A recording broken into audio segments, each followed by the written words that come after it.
You and I are going wine shopping together. You can find a sensational bottle of wine for criminally low prices. Let's get started exploring and tasting new wines together. This is a fun one. We're going to learn about a wine that I think is a little misunderstood, which is funny because it's a very famous wine in a very famous wine region. So hold on to your glasses because we're going to Italy to learn all about Chianti and Sangiovese. Where, oh where in Italy is Chianti? If you look in the central region of Tuscany, you will find at its heart Chianti. The earliest documentation of Chianti wine goes back to the 13th century, though viticulture has existed here for much longer. During that time though, Chianti was known as a white wine, as opposed to the red wine it's synonymous with now. It wasn't until the 18th century that Chianti was recognized as a red wine. At the end of the 19th century, Chianti fell victim to phylloxera, a vineyard pest that obliterated the vineyards of Europe. For the wineries that remained to replant their vineyards on American phylloxera-resistant rootstock, they replanted a lot of very high-yielding Trebbiano grape along with more vigorous Sangiovese clones. After World War II, the world needed cheap, easy-drinking wine, and Chianti was happy to oblige. While this led to a boom for Chianti at first, this focus on quantity over quality led to a decline in Chianti's reputation amongst consumers.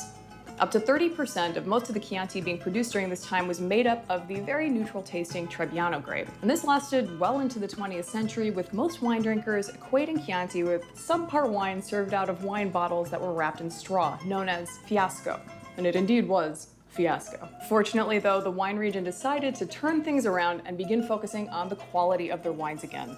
With stricter laws put into place alongside creative and innovative winemakers, the quality of Chianti wines currently being produced is dazzling. This period of change was also when the Super Tuscan was born, but that's another story for another BYOB. Currently, Chianti is split into 7 different subzones. The Chianti designation covers all 7 of these, and so a wine labeled as such can source grapes from all over these different subzones. And then there is Chianti Classico, a subregion that is the heart of Chianti itself. If your wine is labeled simply Chianti, that means your wine must be legally made from at least 70% Sangiovese, and it does allow specific white grape varieties to make up a maximum of 10% of the blend. Chianti Classico, on the other hand, must be made using only red grapes, and at least 80% of that wine has to be made from the Sangiovese grape. The other grape varietals making it up are native varieties like Canaiolo and Colorino, as well as Bordeaux varietals Cabernet Sauvignon and Merlot. Many winemakers prefer to put much more Sangiovese in their blends though, some using 100%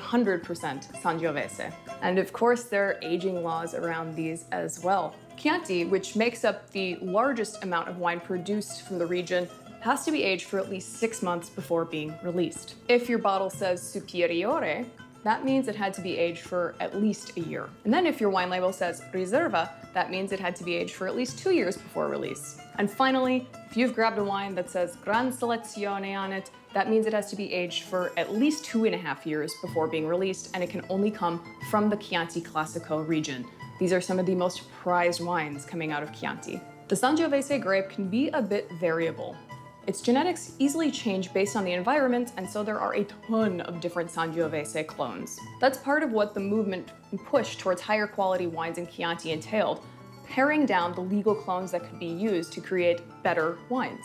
This is also the grape that makes up wines coming from Chianti's southern, very famous cousin, Brunello di Montalcino, where the wines have to be made from 100% Sangiovese, and they age a bit longer, from 5 to 6 years at least, before being released. Brunello can be quite expensive though, which is why you need to pay more attention to Chianti. They're making wines that can be very similar for much better value. And find it, I did. So this is Castelgrave's Chianti Classico Riserva, which I got at Costco for $12.99. Quite a deal, if I do say so.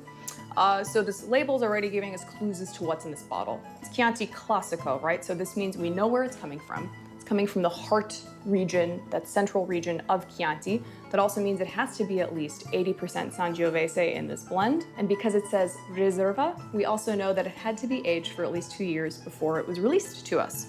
Although probably a little bit longer. This wine is a 2019, so it has had 4 years now to relax a little bit and integrate, which is lovely. So the color on this is already very Italian, very Sangiovese looking to me. And by that I mean this is a really nice bright ruby color that is very typical of Sangiovese, with this little bricking, this little orange rim.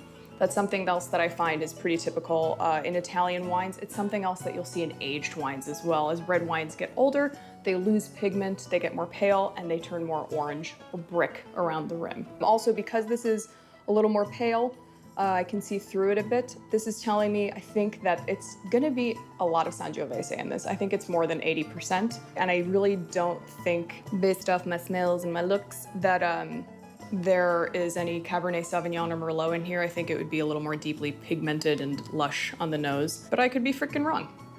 But that's my best guess. And so on the nose, all of those bright, tart, zippy red fruits that we talked about, the red cherry, cranberry, red plum. There's some fig notes on this as well. A little bit of tomato, which is kind of lovely. There are some baking spice notes in this as well, which is coming from the oak aging. I'm not getting like super vanilla notes on this. It's more baking spices though. So whoever did this, winemaker, integrated the oak very nicely. And you do get that undertone of balsamic, which is just so lovely from this area. Olives. I should note also that Chianti is a very important region for olive oil production. So you have a lot of olives there.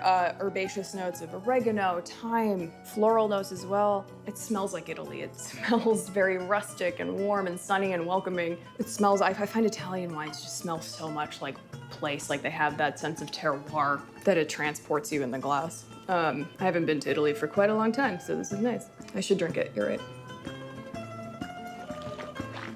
This is Sangiovese, this is Chianti. It's so great to find these value wines that don't strip away the character of the place. This is so typical of what this wine should be, and it's lovely for $12.99, yeah. Medium plus tannins. Really lovely and present, but not like super grippy and aggressive. That age and time, the 4 years has absolutely helped that. Medium plus high acid, fabulous. Medium bodied, medium alcohol. This is not a heavy, viscous wine, but it does have a little oomph to it, but it's not super hot. 13.5% alcohol, which is right on the money, sweet spot. And yeah, just tasting all that, the cherry is just really lovely and bright, and all of those herbaceous notes as well. Yeah, especially, oh gosh, those herbs, the oregano and the thyme are just so delightful.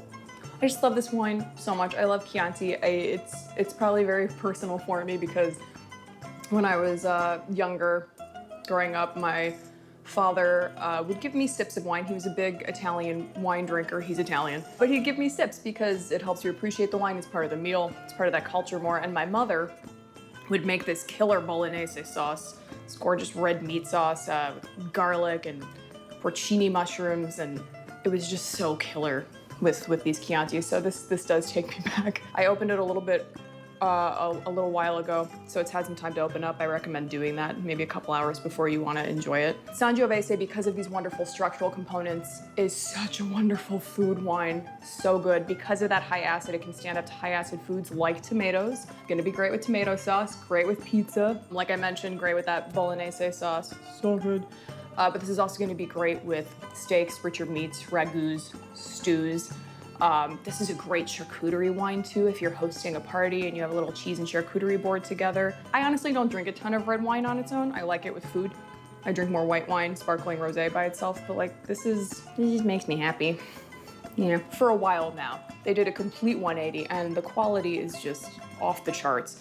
So if you've decided something against Chianti based off of something in the past, it's time to put that all to rest because you're missing out on some incredible wines for incredible value as well. So let me know what you think about Chianti. Let me know if there's a particular bottle that you found that's an incredible deal that we all need to try. I want to know. And until we discover our next bottle together, keep exploring and trying new wines. Salud.